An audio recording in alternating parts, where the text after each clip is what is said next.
jërë ngeen jëf mbokki internet yi dalati leen rek jàmm dikk ak yéen rek les gën a fes mu doon ñooñee di waa APR jamono ji rek ñu daal di takku nekk rek li nga xamante ne sin rek moo di wenn wu say taxaw rek si ginnaaw ko nga xam ne moo di Farba Ngom wax na rek lu mu leen jaral ñi nga xamante ne sin rek moo di nguur gi dina leen ka jaral rek ba banu duñu faagaakal ki nga xamante ne si ne moo di seen député boobe bokk si ñoom mu doon Farba Ngom te jamono ji rek mu daati nar a amee ay jafe-jafe li nga xamante ne si ne moom moo di yoon naka si noonu moom kooku di Farba Ngom sa la yëkkatee ay kàddu moom it di wax ak rek ki nga xamante ne si ne ñoo jiite réew mi mu doon président Bassirou Diomaye Diakhar Faye ak Elimane Dione ñu premier ministre Ousmane Sonko moom nag mu leen xamal ne rek xanaa dégluwul la nga xamante ne si ne rek moo di message su sunu borom waaye nag moom muy xamle na rek moom naam bu namee dem kesot dina fa dem ak dignité waaye nag du daw du làqatu du arrière benn yoon moom kooku di Farba Ngom di xamle lu mel noonu te moom it Moussa yëkkati kàddu xam la na rek naam bu fekkante ne na rek dossier bi rek danañ ko si yóbbu ko so kon nag danañ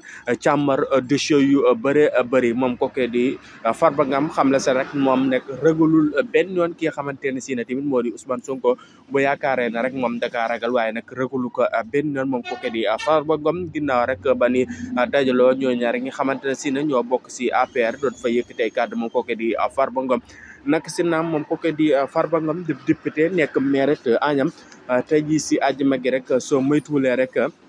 nar nono muri li nga xamante ne si na rek moo di ab mbalaanum kiirlaayam bi nga xamante ne si rek moo ko aaroon bu nekk bu député nekk si àjjuma tey jii rek soo moytuwulee rek danañ sa muri li nga xamante ne si na moo di mbaraayum kiirlaayam moom kooku di Farba Ngom maire bu Agnam rek jamono ji la rek ñu koy tuumaal si lenn lu xamante ne si na si ab dossier jëm si wàllum xaalis rek léew li nga xamante ne si na rek moo di kopparu askan wi ba tax rek ba moytuwulee rek mbaraayum kiirlaayam nag si àjjuma gi rek danañ ko daati muri waaye nag ak lu si maanaam askan wi rek ñi ngay taxaw di xool ba xam rek moom i la mbir fan lay daati mujjee ñeel li nga xamante ne si na jamono ji rek daanaka nekk nag actualité waaye ñi nga xamante ne si na rek jamono ji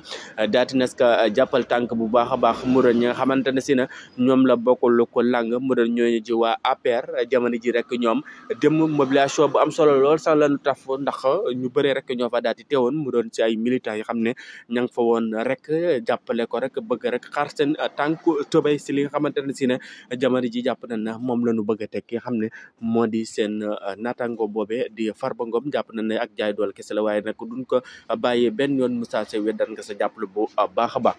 naka si demit la sa gën a fasit ñeel président Bassirou Diomaye Diakhar Faye teewoon fa fi nga xamante ne si ne ñu doon waxtaale jëm si wàllum yoon daat fay nag souligner ay points yu bëree bëri lu xamante ne si ne dina ñeel li nga xamante ne si ne moo di askan wi fas yéene tamit bàyyi ko xel bu baax a baax ñeel atte yi nga xam ne jamono ji dafay daati atte ak ñi nga xamante ne si ne ñuy atte ay jafe-jafe yi nga xam ne daati nas koy am waaye nag ñuy wax nag atte rek ak sa diggante ak sa borom it daan na ko fay xamle ndaxte nag lépp loo gis jub-jubal jubbanti daf say daati am solo ba tax na rek daan nañ fa ay souligner point yu am solo la fi nga xamante ne si ne ñeel li nga xam ne moo jëm si wàllum yoon fii si Sénégal mu nekk mbir yu am solo xam ne askan wi daat nas ko bàyyi xel bu baax a baax